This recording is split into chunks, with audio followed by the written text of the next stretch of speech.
W's and L's, a weekly recap show where we give a W's to the things that we like and the L's to the things that we don't. It is on you. Maybe the microphone picked it up. It kind of Maybe. cut out again. But anyways. All right. Let's start off with the positive news here before we get into some of that nasty stuff on the L list. First up, I'm going to give a dub to Jonathan Majors, who in most cases this would not be a good thing, but in his case, based on what information I have available to me, I'm going to say it's a good thing. The prosecution asked for more time in discovery, and so we are delayed until September 6th now. So we got another month to wait this trial out. Given what I can see visibly with my two eyes that has been released so far, I understand why the prosecution wants more time. I think it's ironic because they gave a 2 terabyte hard drive to Priya Chaudhry and the defense 2 hours before they were supposed to be, in court. In any case, they still need more time.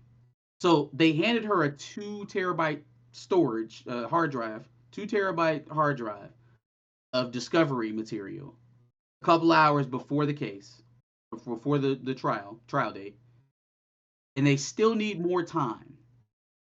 I've heard the idea floated that this could mean some deeper, darker discovery that they found, and they just need more time to collect evidence and put it together. That sounds a lot like grasping at straws to me. And that's my opinion. I am not a lawyer. I'm not experienced in trial, so I don't know what these things look like. I know that the initial complaint said that Jonathan Majors assaulted and choked her in the back of a cab on March 23rd. They're claiming to have video evidence against that and eyewitness testimony. You know what? We can delete everything else, any additional evidence that we can also see with our two eyes after that, right? We can delete it all if you choose. The video footage of her arriving to the apartment or leaving the club or partying at the club or what have you. Right? Delete it all. Delete the botched investigation by the police who asked her 19 times whether or not it was Jonathan Majors that assaulted her. Delete the fact that she sent my man a suicide text and he found her passed out off of alcohol and pills in his closet. Delete it all. She said he assaulted her in the back of a cab on March 23rd. There's a video and an eyewitness that are against that testimony. Directly against. Not even a misinterpretation. Completely and categorically false is what is being alleged. And has been stood by to this point. So if that's where we're at, I would understand why the discovery needs more time. What else are you going to discover? Like I'm asking the reasonable people who still think that this might mean that they have something deeper and darker on Jonathan Majors that we don't know about. Right? Again, it was very advantageous for the DA, for the prosecution side, to leak some information about some ex-girlfriends that Jonathan Majors had. Information that wasn't privy to the public before this trial, and it is absolutely not beneficial at all for Jonathan Majors or his team to leak that information. So process of elimination, we can't guarantee it, but if somebody leaked it, it was the prosecution. It was advantageous for them to do that. It was advantageous to say that they may have corroborating witnesses. Nothing since. Everything since has been from Priya Chaudhry and Jonathan Majors' defense. They need more time because they don't have sufficient evidence to take the trial. That's my conclusion. I could be dead wrong, but that's where I'm at with it.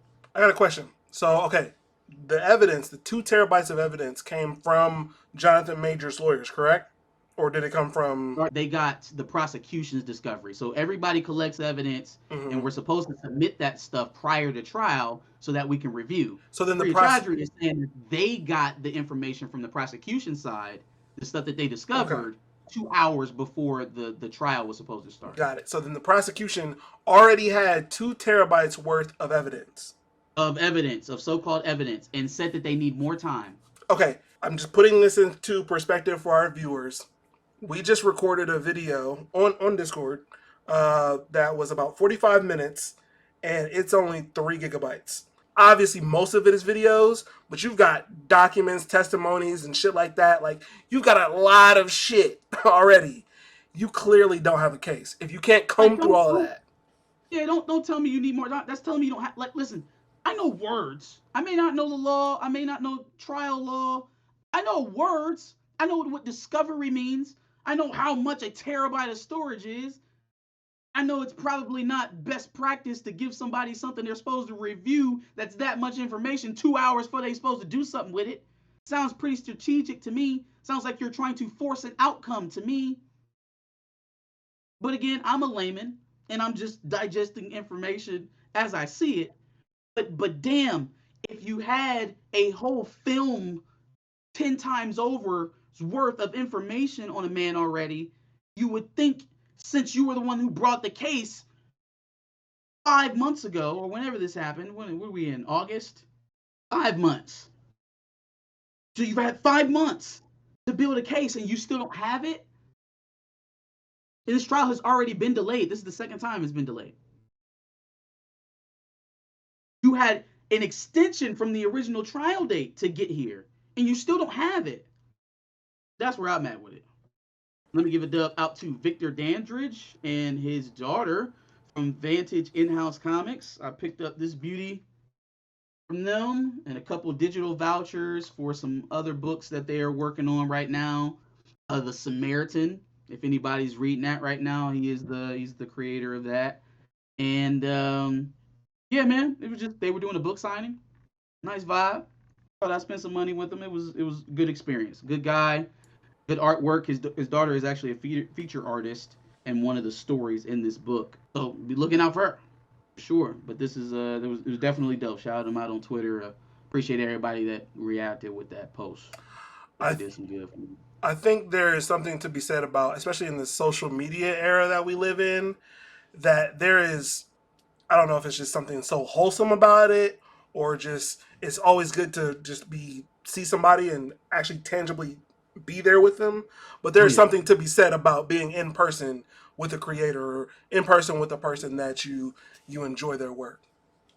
It was just like literally the stroke of luck. I go pick up my pools. Hadn't been there in a week. Could have very easily missed them. So it was a nice stroke of fate, and be looking out for some more titles. Yeah, like marketing wise, that's probably one of the best things you can do is go out and reach out to people like directly. Oh, face to face, yeah, man. People don't believe in that anymore.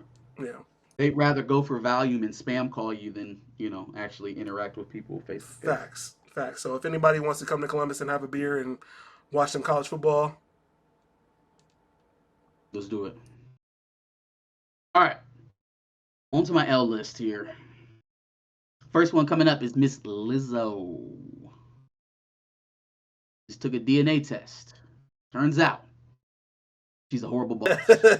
Um, I know a lot of people are surprised and shocked by what they're hearing about the most body positive celebrity in Hollywood, and I don't know when it's ever going to click for the majority of people in the country that these people don't give a shit about you. They lie. They say whatever they have to do they to don't get a know thousand you. times You your don't know wallet. them. You don't know these people. They tell you what you want to hear. They tell you what's going to get you to keep listening and keep buying and keep showing up. So is it any surprise that the ultra body positive singer is fat shaming her plus size dancers that she's been championing, that she created a whole TV show around? No, it's not. It's not at all. Absolutely That's not. actually the least shocking, and I think it's going to be the least actionable from what I've heard from the law reviewers that I watch on YouTube talk about this. It seems like some of the discrimination stuff that they accuse, like there's a lot of stuff in the lawsuit, the religious discrimination, weight discrimination, racial discrimination, that kind of stuff. I think they'll have a better chance with the racial discrimination stuff than either one of those. But where it's really going to get home is that they have a few stories where Lizzo like literally like false imprisoned someone and almost assaulted them. I'm sorry, There what? was like an there was an employee. It's a group of three women, right?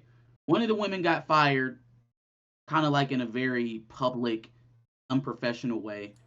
Sure. Black woman, right? The Latino woman in the group goes back to Lizzo and kind of questions her tactics and why she went about what she did the way she did and kind of continuously pushes back. I guess they like pulled her into a room or something like that and asked her for her phone and told her that she couldn't leave until she turned over the phone to prove that she wasn't talking to the girl, had gotten fired. Also, when she questioned her about the firing, she like was coming at her like she was about to punch her, and she says that she thought she would have gotten punched if another dancer didn't intervene and pull Lizzo off of her. Like, you Jesus. about to fight your employees, you falsely imprisoning them. Then there's the Amsterdam trip, which is the craziest thing I've heard Wild. either a Lizzo fan or somebody who don't want to give credence to this lawsuit try to defend. But boy, did I hear it, and I did hear it. So she, it kind of does the, oh, be a team player and come out with this thing, right? It's like, I'm not saying that you are forced or required. You just won't be as secure in your employment if you don't come kick it with us. It's like one of those things. You either be a cool kid or you be an outcast, but you want to be a cool kid. And so in that, they in Amsterdam and they go and do Amsterdam things, right? They go to the booty house, and at one of the booty houses, they had vagina launchers, but banana vagina launchers or some shit like that, and you had to eat the bananas out of the girls' coochies, and it was just a whole bunch of stuff in there. And one of the girls didn't want to do it. She didn't want to partake. She didn't want to interact. She Yeah, went. She just didn't want to do the shit. sure. And they just goading her to do it and do it and do it and do it until she begrudgingly just went on ahead and did it. Like, this is not shit that you go through with your boss. Like, if this is her friend, then yeah, she's totally responsible for all of this. And if she makes the decision to let peer pressure force her into doing this shit, it's on her.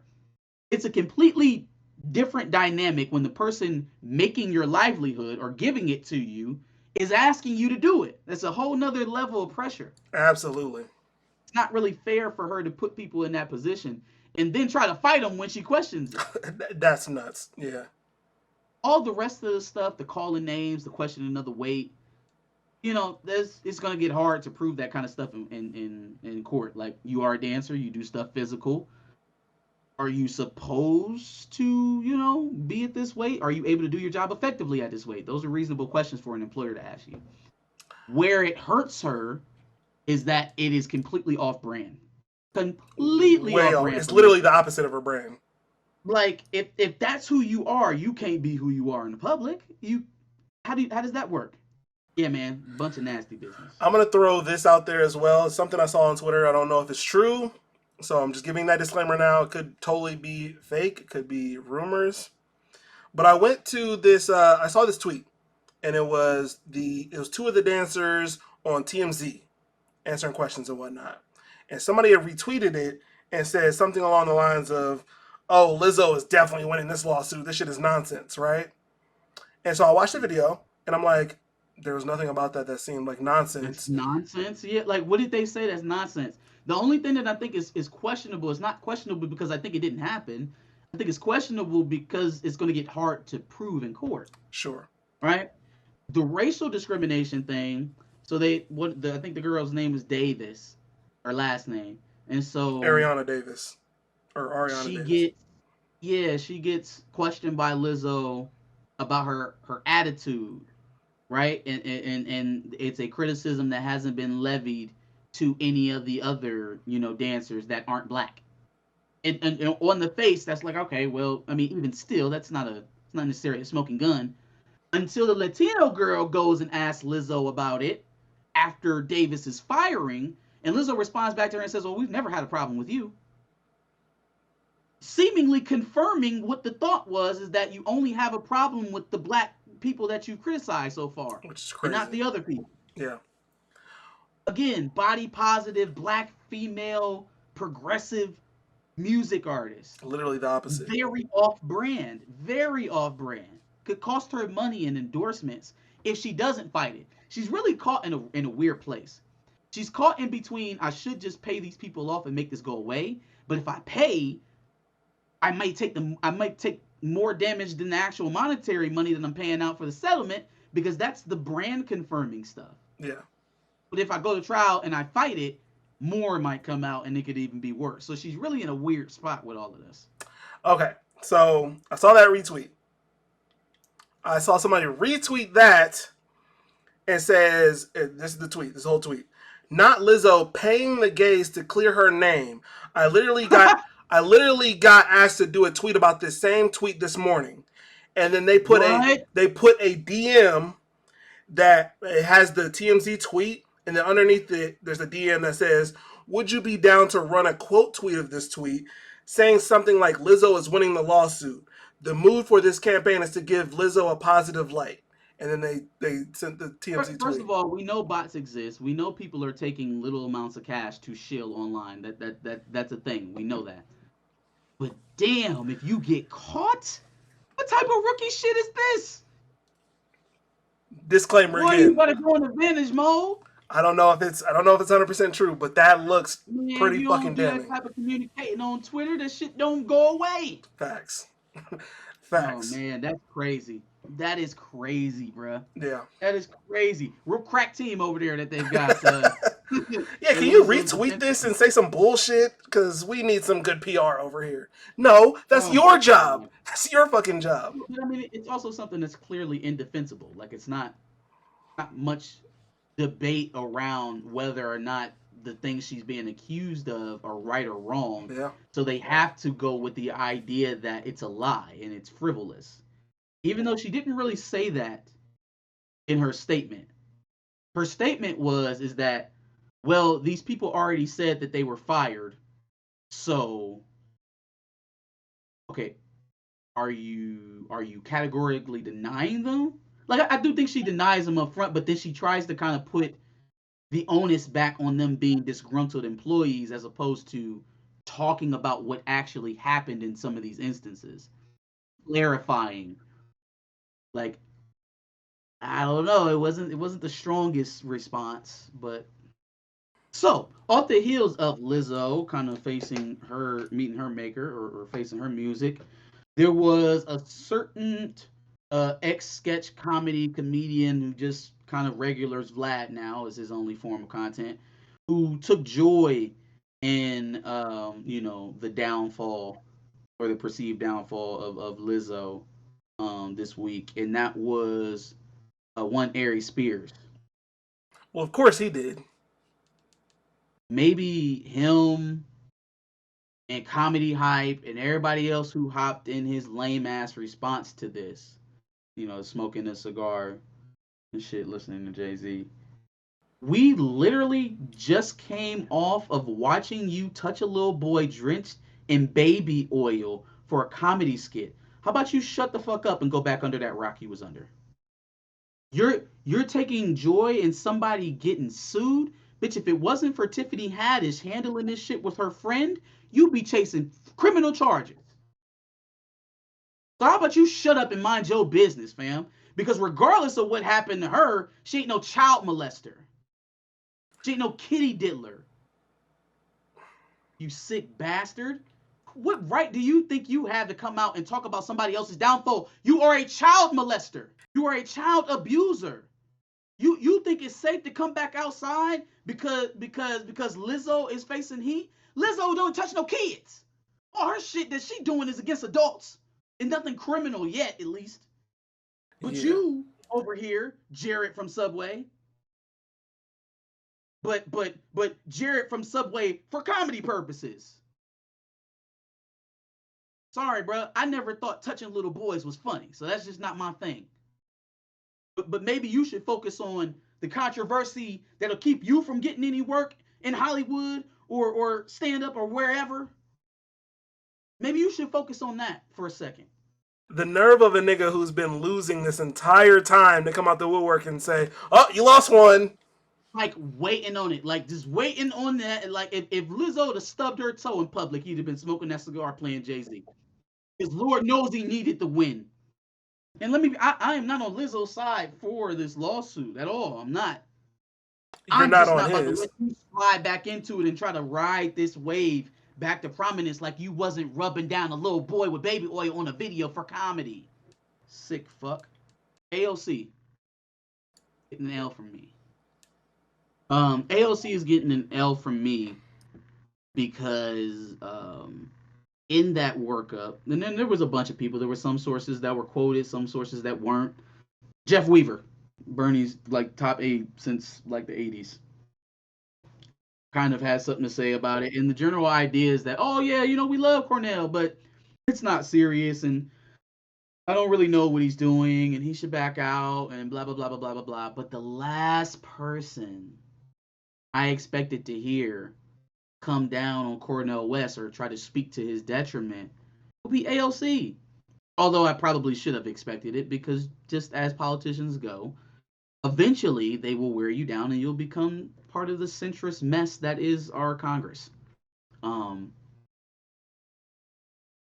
but in any case, her words were more so of, love, respect, blah, yada, yada.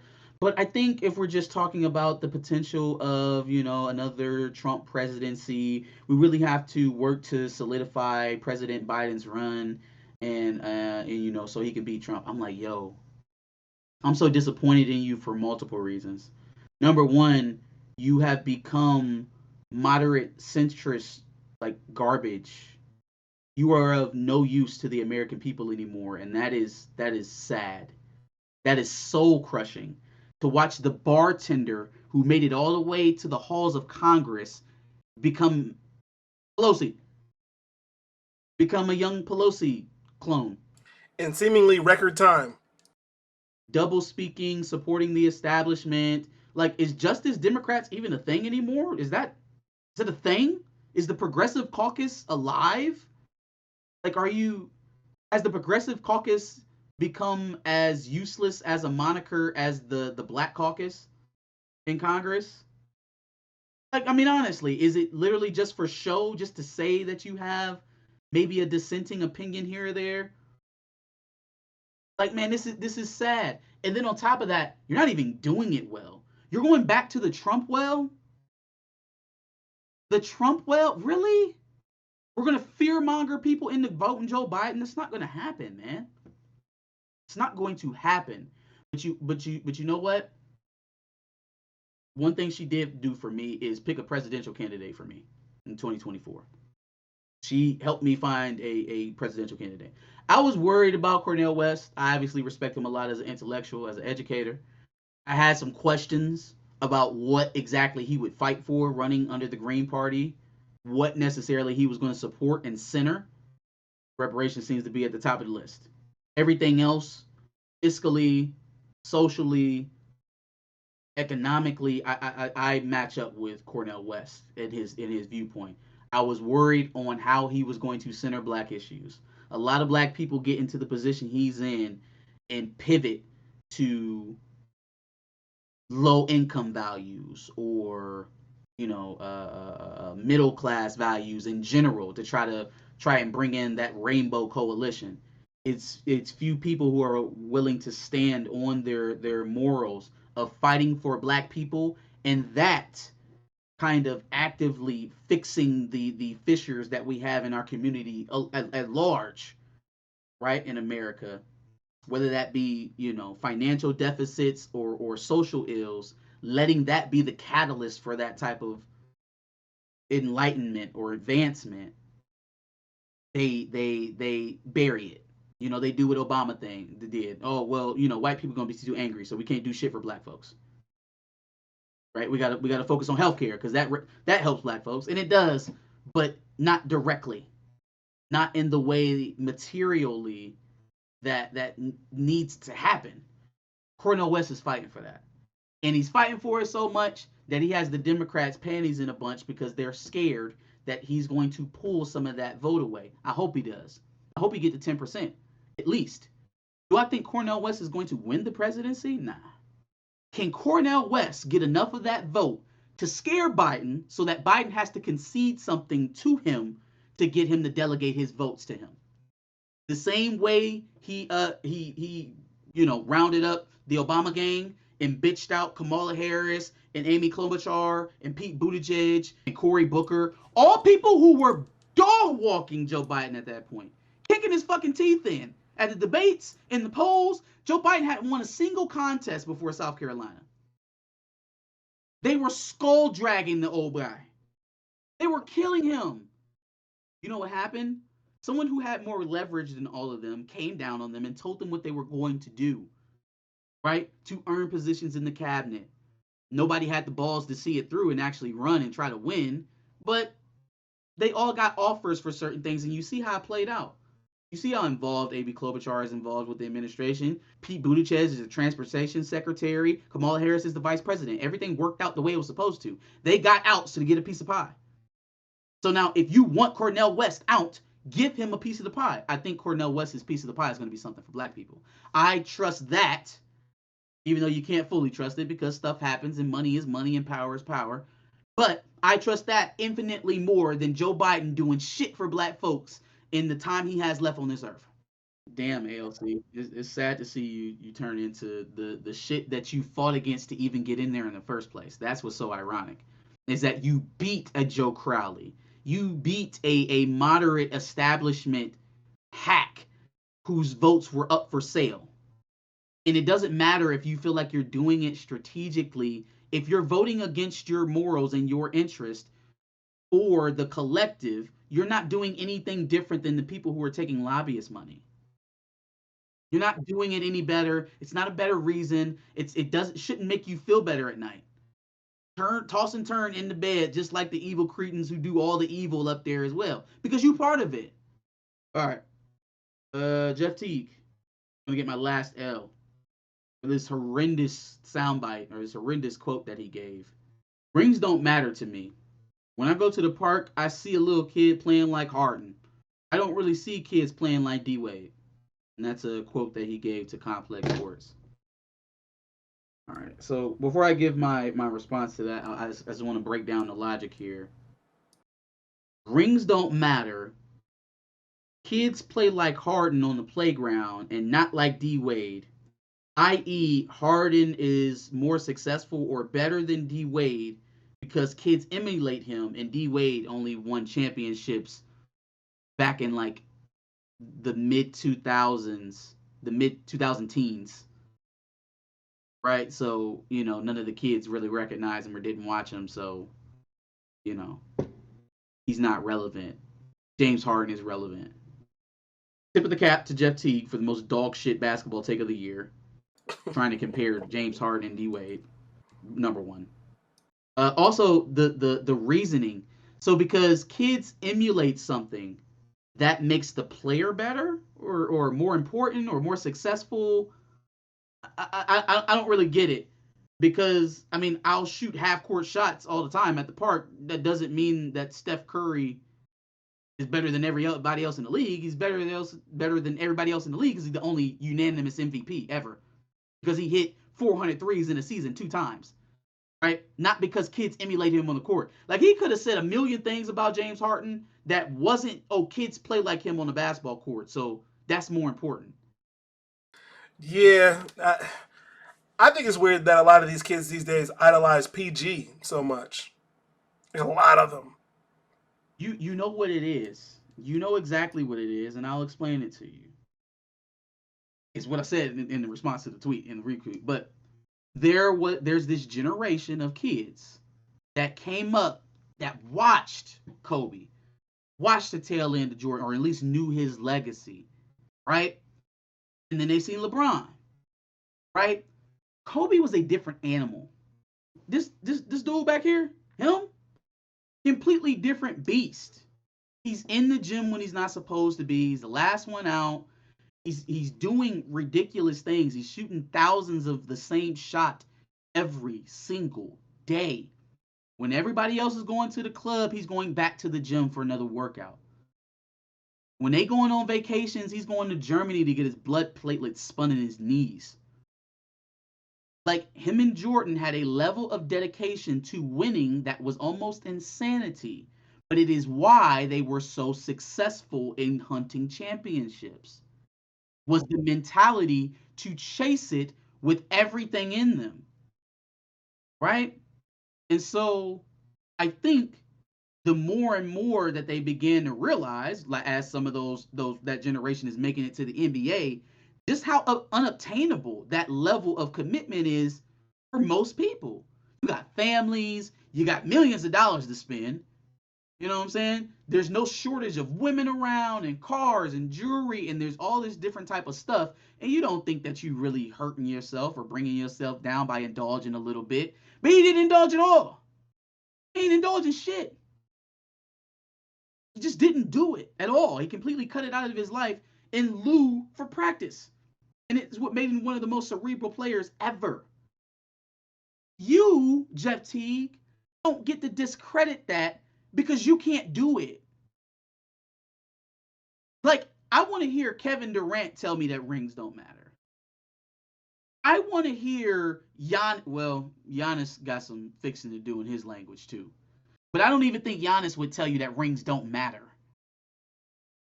I want to hear Kawhi say rings don't matter. LeBron wouldn't even tell you that rings don't matter at all. Because whether you are the last man on the bench or the franchise player, the collective goal, getting to the ultimate prize as a team, is the motivator. It's what's supposed to bind you. It's the unifier. Yeah, he making $53 million a year and I'm making $1 million. But what's bringing us together is that he needs me to go win that trophy at the end of the year. He needs me to make sure he's hoisting up a Larry O.B. That is what a championship is about. Winning at the highest level. I would never hear a boxer saying going to the Olympics to compete in the juniors is nothing. And win and go is nothing. Because all the greats have done it. I've never heard of a sprinter talking about, winning gold at the Olympics is cool, but that doesn't define my career. I've made plenty of money with endorsements. It's just not a thing. I don't hear baseball players saying, yeah, fuck the World Series. I got $1 million contract. I'm good. It's just not a thing. Championships should be used to be the differentiator between great players, right? So when you have two players of similar stature, similar stats, championships can be a divider between them. Or it could be the thing that connects the mid-level exception guy to the guy who's making a supermax. It's the one unifying thing on a team. That's why they call it a championship. Why would you be playing professional basketball if you don't want to win a championship, man? So Jeff Teague just told me, what the fuck would I spend money on this guy for?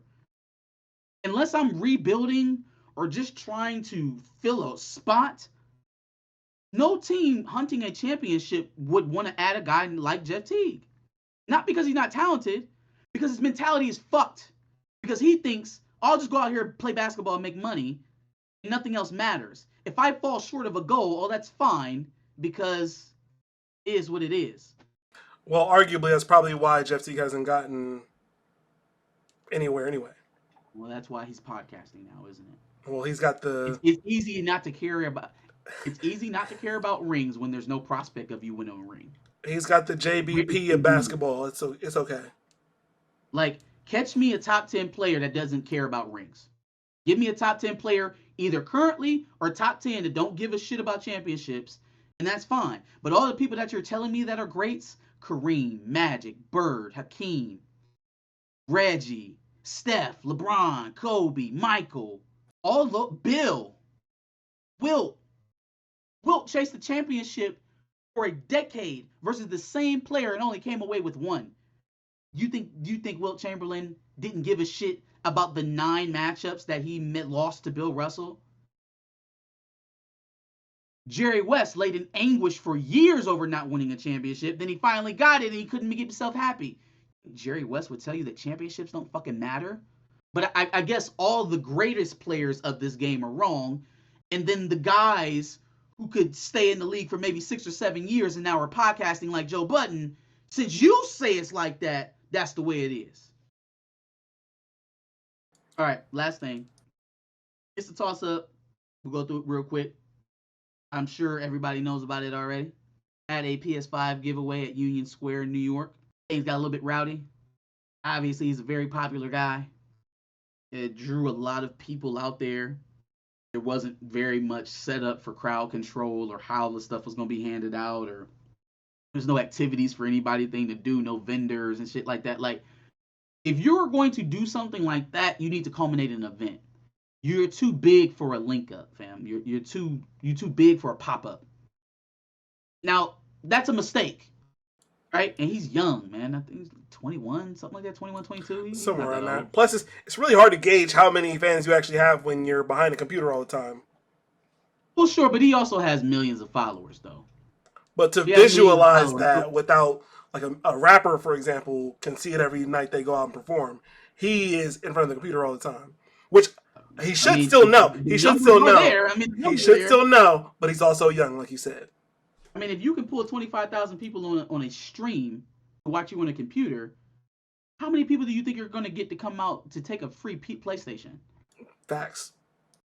So, like, it should have been a little bit more organized as an actual event. He probably should have got some permits and cleared it with the city. It at least had some sort of crowd control there, so that it's not just 25,000 people walking around Union Square doing whatever the fuck. Because he has absolutely no control over those people. None. And that showed. And nor do I think he should be held responsible for each individual action that happened in New York. Because I happen to think that, let me put it to you this way. If ever there was a place where the police could probably push you into a frenzy, where there's a big crowd and maybe angst is up and people don't have really much to do, if ever there's a police station that would tip that scale right into chaos so that they can go to work, it's the NYPD. Absolutely. It's the fucking NYPD. All right, so I would encourage Kai, for me, I think, to maybe just go about events from now on. You're a little too big for impromptu meetups or pop-ups. And you know that got dangerous for some people that live around there. Like I can legitimately see why the residents in that area would feel away. Because it was unplanned, and the only notice that you could have gotten off of it was online. So, like, from that standpoint, you probably could have done a little bit more due diligence. But then again, I'm just thinking, like, man, what would I have done with an army of millions of people at 21 or 22, however old he is? Probably not very smart things. Yeah. And so I'm giving the man some grace to grow up, because he was doing a genuinely good thing. He was giving something away for free. You know what I mean? And I don't want to try to discourage him for giving it away. Just maybe do it in a better way next time. I have to believe most of those people weren't there for the PS5. Well, they were probably just there to see Kai Chan and Duke and Agent and all of them. Like, it was the spectacle. But if I had a chance to get a free PS5, that shit is getting stolen. That doesn't hurt either. With all those people there. I just don't know how he felt like he was about to do it. Like, this is not a turkey drive, fam. Like, those type of things are not, they're going to have crowds, but they ain't going to have 25,000 people out there taking turkeys because, you know, it's a status signifier. But a PlayStation 5? Shit, man. Shit. Everybody and their mama going to be trying to get a PS5. But food, clothes for the homeless, that kind of thing, like, man, those are some kind of things that you can do with controllable crowds. But I did think it was interesting, right? I heard the police chief talking about, you know, how hard it was to wrangle up people and stuff like that, and inciting violence this and inciting riots that. And man, I ain't never heard not one police chief call up to Michael Jordan and ask him for questioning or charged with inciting a riot for any of these Jordan releases where people got shot and killed. And that had been going on since I was in school. Absolutely. Right? Don't try to convince me it never happened in New York. And I've never heard Mr. Jordan be called into, you know, New York's 11 for arraignment. So it feels a little bit picky choosy, a little bit punitive as well. I don't know if the charges will stick. They'll probably drop them. But I don't know, man. It's just unfortunate that it went down like that. Agreed. Okay, so the first thing I'm going to do is I'm going to give an L. But in order to give this L, I'm going to have to pull this up. That is a picture that you're seeing of Steven Seagal. Yes. Okay. Listen along with me. Mr. Steven Seagal tried on Jamaica and say one of the baddest girl. Yo, no, stop it. This man put out a reggae album? I don't know if it's a whole album, but there's at least this song. And I need you to listen for one of his first lines. Okay. I don't know me raw. You see me? So. Girl, would you really want that night? Me want the body if it make me feel nice. Why? Tell me what you really want all night. Me want the bananas if it make me Me nice. want the body, him want the punani. Who does Steven Seagal think he is, man? Who does this man think he is? Me want the punani. Me want the punani is hilarious. Hey, yo, Steven Seagal doing reggae is absolutely crazy. That's nuts. I still haven't listened to the whole thing. I'm gonna listen to the whole thing at some point. But me want the punani killed me. Absolutely. Man, what killed the money? He's Chet Hanks is who he thinks he is. Yeah, I was about to say he's the original Chet Hanks. Chetana. All right. Yikes. Okay. Bumbleclut. Murder on a bumbleclut. I really hope Yeah. that Steven Seagal is not going around talking like that. I really hope. Hey, yo, Steven Seagal in the patois, I'm dead. I'm dead in the grave, bury me. All right, let me get some real L's, and then I got a couple dubs and a toss-up. My second L is going to a couple of rappers who have turned their DMs off to a certain artist that we haven't heard from in a while. That artist is I Love McConan. On a Tuesday. Obviously popular for that song, as well as I Don't Sell Molly No More. And Oh, now that's the one right there. that is the one. That really is. Here we go. Don't sell my land no more. Looking for the lane. Yeah, no, classic. Holidays, take me back. But obviously, ever since announcing that he is gay, he hasn't been as popular. He's gay? Yeah, bro. He came out. Unaware. Now, he came out a while after those songs were popular. I feel like we've kind of like moved out of the shock value of that until it's like another like well-known person and like did he until they come out and just tell us, then it's not gonna be a thing because like I feel like Isaiah Rashad might have caught a little bit of flack last year, but No, he didn't it catch died it. out pretty quick. I don't No, think it's a thing anymore. McConan came out as gay in 2017. That was 7 years ago, or 6 years ago. Yeah, and I can't remember if he did it before. I think that was before Lil Nas X. 2017, it was definitely before. It was like right before, like 10 months before Lil Nas X. So, yeah, he did it before it was popular in the community. Well, he's going to have to turn it up, just like Nas X and Sam Smith do.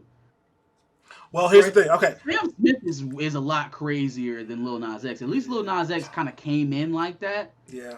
Sam Smith, dog, you was like Michael Bolton, and now you look like Nicki Minaj, white male Nicki Minaj. Yeah, he was gay, Michael Bolton, but he was tame. Michael Bolton very was, like, tame. very clean cut. He had the little Very cut. tame. Yeah, and then now it's like all out Now there. I was like, yo, what the hell is happening? It's like to a Sam unicorn vomited everywhere. It's just Smith? what is happening right here. Anyway, Who is even listening to this shit anymore?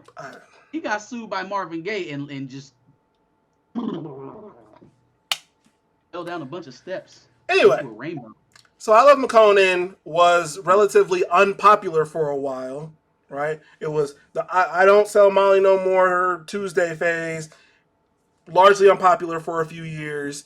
And then recently, he had some video with NBA Youngboy, like they were just chilling out. I don't know if they're making music or what. But because of that, apparently now, guys like Post Malone and Sway Lee and all these rappers are DMing him again. And so he even has pictures where like McConan is like DMing people while he's not popular. 2017, 2018, 2019. And he's not getting any DMs back. 2023, Post Malone, oh yeah, we gotta meet up, bro. Da, da, da, da, da. Sway Lee, oh yeah, this shit was fire. Da, da, da, da. Like, fam, yard trash. Yard trash. It just goes to show you that the music industry is fake as fuck. Just, And it's very clicky too. So like all of them people maybe are not even homophobic. Like it wasn't even the gay thing. But somebody big enough had a problem with it and has an association with all of those people, and so it's understood that we don't rock with him no more. And that's how it yeah. goes. Yeah, and That's how it goes. some of these people came up with McConan in Atlanta. And it's just like, For sure. for them to just be like, ah, nah, I'll respond to him when he gets popular Like, damn, again. you should at least be able to get a rich homie. Shit, rich homie ain't doing shit. Yeah. Facts. Facts. Where the hell is Trinidad James when you need him? Painting his nails. Painting his really disgusting looking fingers, by the way. And he painted them, and they say skewy, which I guess is what It says ski wee, like Ski- the AKAs. yeah, but that's something that First of all, that fucking song, I don't know how they ain't got a cease and desist yet. okay, yeah, it's How popular that because of hasn't her happened now. Yeah, I don't know why. Hey, she better lawyer up. That's She better lawyer up. Nigga, they just opened up a credit union. They got long money. She better lawyer the fuck up. unless they're using that to bring in more people. I don't think They're it- using I the don't think popularity that- of, oh, that was Skewy, that was ours first. Come on, come be an AKA. You know what? I could see them like playing that at their events and shit more now. Just roll with it. But no, like usually the black frats are pretty strict about shit like that. No, for They sure. will come down pretty fast. It's okay. Give her some green and pink, and Make her an let honorary member, just let like her, you'll make most of your celebrity yeah, members. let her rock. Let her do a concert at the headquarters. Give her some green and pink, and she'll basically be a member. I mean, most of your high profile members are, of that ilk anyway. So, It's like Boosie wearing all the Kappa Let me shit. get off the pockets. Let me leave them alone for a second. All right. My second and last L is going to this whole hubbub about what's happening today, this Jamie Foxx situation. So Jamie Foxx posted a post on his Instagram that says specifically, they killed this dude named Jesus. What do you think they'll do to you? Hashtag fake friends, hashtag fake love. Okay? So the they that he's speaking to, if you read it with context, is hashtag fake friends. Simple to demise that. Also, it's not even so much of the loss of context, which she clearly did. This is part of the reason why I was excited to make the woke series that we made, is because we have to continue to fight against outside communities trying to tell us or assimilate our language. Yeah. Right? That is a saying that I have heard my mother say a million times. They killed Jesus. What do they think they're going to do to you? I didn't meet a Jewish person until I went to college. Didn't meet a Jewish person until I went to college. So, like, the idea that my mother was somehow veilingly talking about Jews when she said they is like, okay, maybe in your language, that's how they speak. Maybe in your dialect, in your vernacular, that is the type of kind of evilness going on, right? Like we talking about a religious group when we talk about they. The they is the ominous they. Them folks, right? And we understand that. Mm-hmm. And we should also understand that people outside of this don't understand it. And so the answer to that is not to bend over and apologize. Agreed. There's the only thing about his statement I didn't like. You didn't have to be so profuse in what you didn't say because you didn't say it, Jamie. You don't have to be so profuse because you did not say that. And it's not what you meant. It wasn't even implied. Now, I mean, if we're talking about the actual story of Christ, yeah, that's kind of what happened. So, like, even from that standpoint, like, if he was literally... anyway. But even if we're talking about the story, Judas was a fake follower. He pretended to be a supporter of Jesus. Any way you cut this, Jennifer Aniston is out of pocket. She's out of pocket as fuck. And she should apologize. Absolutely. But the bigger story here is stop apologizing for saying things in your dialect, be that of AAVE, that people misunderstand. Beyonce, when you say spaz, I know what you mean. I know that like it has never been used to describe a I a disabled person or a person on the spectrum. When we think spaz, we think of losing control. We think of turning up, getting excited, energy level high. That is what spaz means to us. If it means something different to y'all, that should be reflective. Because our words don't naturally carry the same type of negative connotation, neither does our language. At least not all of it. Whereas with y'all, it always seems to have some negative connotation. Maybe it should be more reflective that your language doesn't match ours, and ours somehow has a more positive connotation because we don't mean the same things when we're saying it. It doesn't cover the same connotation. Like language, even in the American language, is not linear. There are many offshoots of the American language. sure. And so why should ours be any less considered as Black Americans than anyone else's?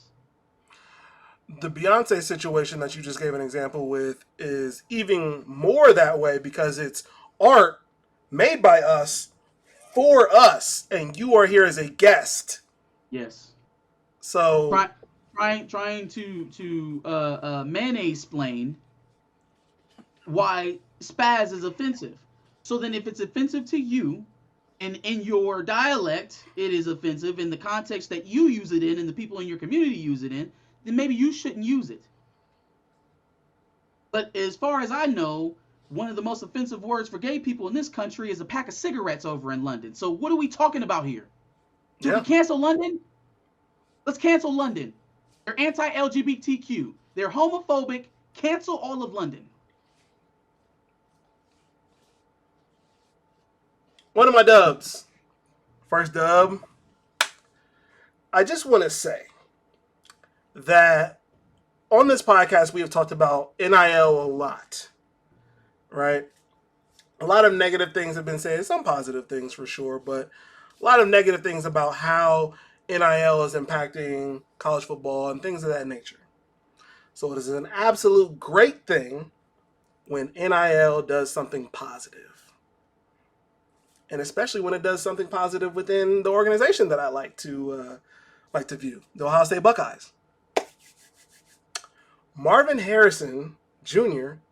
got a bag for being on a bag of Grippos. He signed a deal with Grippos and has basically his own flavor. Hot honey barbecue. Bro, being in touch with the culture is such a beautiful thing. Okay, well, I mean, shout out to him. Oh, fuck that. You know you love Grippos. I know a lot of people on the who watch the podcast. Let me finish. Oh, my fault. Let me finish. My fault. Shit. My fault. He's obviously better at picking NIL opportunities than most players because I feel like it fits. Oh, it absolutely does fit. I feel like it fits. Instead of doing, your standard, oh, yeah, give me a truck for an NIL deal, I'll make a commercial, or I'll come and make a commercial for your restaurant. Like, maybe get something that fits you culturally. Now, I don't know if he grew up eating Grippos. Most likely not, since he grew up in Indianapolis. Pennsylvania. Was it Pennsylvania? I think Marvin Harrison Sr. lived in Pennsylvania while he was playing for the Colts? No, I think Marvin Harrison Sr. is from Philly. And so I think where he was playing high school was close to Philly. He would have had to move there when his dad retired. There's no way he lived in Philly while he was playing in Indianapolis. Okay, Marvin Harrison Jr. is born in Philly. Was born in Philly. And he played high school in Pennsylvania and Philly. So he lived his whole life in Philly. That would probably suggest that Marvin Harrison wasn't sole custodian. Anyways, I don't know. I'm just saying the man played like 10 plus years in Indianapolis. I have a hard time believing he was living in Philadelphia while doing that. So maybe he just didn't live with him. But even still, if it was Pennsylvania, he still wasn't eating Grippos growing up. So I know there are other states that Grippos are in. I just don't know what states they are. I know it's a really big Ohio thing. I really haven't seen it. It is a really big Ohio thing. You know what? I found some Grippos in New Orleans. They was by the Zappos. Damn, for real? It was by Zappos, yeah. in one of the stores down there. I know a lot of people watching the podcast probably don't know about the greatness of Grippo's, but if you ever get a chance, If you know amazing. what the voodoo chips or Zappos or anything like that are, that's pretty much what Grippo. Amazing. Amazing. I almost lived off those for like 3 years. That's not good. That was a joke. Not, don't take that literally. Was it a joke? Don't take it literally. Anyway, my next and final dub goes to the rebranding of white people food. Because before it was branded as white people food, I don't know what the fuck you would call this shit. Alright? Thanks to Hey, Felix. this shit might be racist. I'm not gonna lie. This shit might be racist. This shit might be racist. against Thanks white to people. Felix, because I didn't know about this shit, but apparently people in is it just China or is it Asia? Oh man. For the first time ever, this might actually be racist against white people. This is funny. Anyway, The certain funnier, oh yeah, go ahead. certain Asian cultures apparently are going crazy over white people food, mostly because it's so efficient. They don't season That's shit. the funniest thing about it is that it's not a troll. Is that they legitimately like it because we don't have to cook it. It's bland. It's super healthy and it's quick. Like, are y'all telling me that y'all trade flavor for efficiency? Yeah. Oh man, what about Uncle Roger and Doobie Doobop? They know flavor. They know flavor. Now, Yeah. don't be sullying everybody's name with y'all's fondness for white people food. To be fair, no, some white people can cook. It's just not a lot of them. They're usually from the South. No, it's the idea that they were highlighting the simpleness and the blandness of it as the good Hilarious. quality, which is so funny. It's so ironic. Like literally, they mayonnaise their food. Like all the worst things about food is what they like about white people food. It's literally your term that you have created on the pod. Their food is mayonnaise. It's mayonnaise. It is mayonnaise for sure. Extra mayonnaise. It's literally mayonnaise, and yet it's mayonnaise as fuck. Yikes! But hilarious, and I'm happy that white people have gotten a chance to rebrand their food as white people food. So, congratulations. See? There's a such thing as white culture. Clearly, it's not great culture. There's nothing especially great about it or special about it. It's especially bland, but hey. No, it's very odd because I am starting to notice, like, with that video and then the other video I was telling you about the TikTok guy walking around asking them about, dating. You know what? I left a part out because he didn't specifically say white guys at first. A little bit of context. So in lieu of us seeing this video from Felix, I had brought up another video I was watching on Twitter earlier, and it was like one of those random interview videos, but it looked like they were in an Asian country. And so he's going around asking, like, would you date anybody outside your race? And when he started getting the yeses, they asked him to specify. And that's when shit started to take a weird little spiral. And it was like, oh, white man, yeah, white man, Caucasian man, Caucasian man, Caucasian man, Caucasian man. And then he started asking them why. But let's just say, I guess I began to understand with that anecdotal kind of evidence right there why Asian women date outside of their race more than any other race. It was a very eye-opening experience. It was like you like to you kind of get into the idea that whiteness kind of permeates in every continent, right? But then you think of a place that has so little white people. I guess you just wouldn't expect to see that connection to whiteness. Well, maybe that's why though, because they don't see it very often. They're so devoid of it. It's exotic. White people, y'all are exotic to somebody. Well, now that I think about it, you also got to think about. Well, I've seen plenty of videos where guys go to like Thailand and other Asian countries, and like Asian women are like jumping on them and telling them, "Oh yeah, come here." Now, some of them are just about to make money. They're hookers, but some of them are not, and some of them are just happy to see black men because it's something different. Yeah, I mean, I think it's not weird because it's specifically white people. It's weird because of what they were saying. It was like, oh yeah, they're perfect, and One of the girls was like, I wouldn't even have sex with them because they're too perfect. I was just like, Not chicken the cutlets. cringe is choking me to death right now. Not chicken I'm choking cutlets. on it. Yikes. Like, if you'd have said that about any race in particular, like exalting them that way for no other reason than their melanated or unmelanated skin, is just It's very wild. cringy. That's Very wild. cringy. All right, last thing I got to talk about is a toss up. I would have probably given this person a dub, but then they went and fucked it up. I would have gave a dub to Lil Meech because seemingly he got away with the little lie that he told about the chick that he was going He didn't into get her away with apartment. shit. He was out kicking it with fucking Sukihana and everybody else that's mad at their man. Nah, it seemed like he was like, "Oh, I can't give away, or I can't take groceries into the house for my cousin." And It was cap. no, it wasn't because black men don't cheat. First of all, second Yeah, of all all, right. Your thick ass cousin.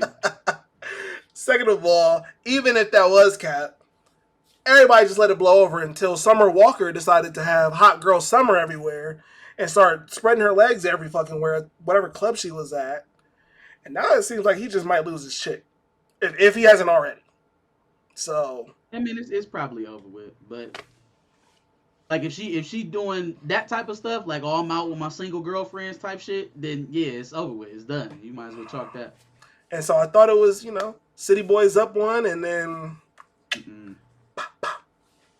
gotta get their lick back somehow. I guess Bang, I shot you down. Bang, bang. facts. But that's all I got. All right, give us your thoughts on the dubs and L's we gave here today. Give us your dubs and L's in the comment prompt below. Make sure you like, share, and subscribe. Come back every Wednesday for another dubs and L's segment. Absolutely. And speaking of which, check out our last W's and L's where I gave my final L to Drake because I'm just fucking done. I'm done. I'm done giving L's to that guy. And so I proved it today. My first week without giving him an L. On top of that, make sure you check in every Wednesday. Every Wednesday at 10 o'clock because we will have another W's and L's segment up for you.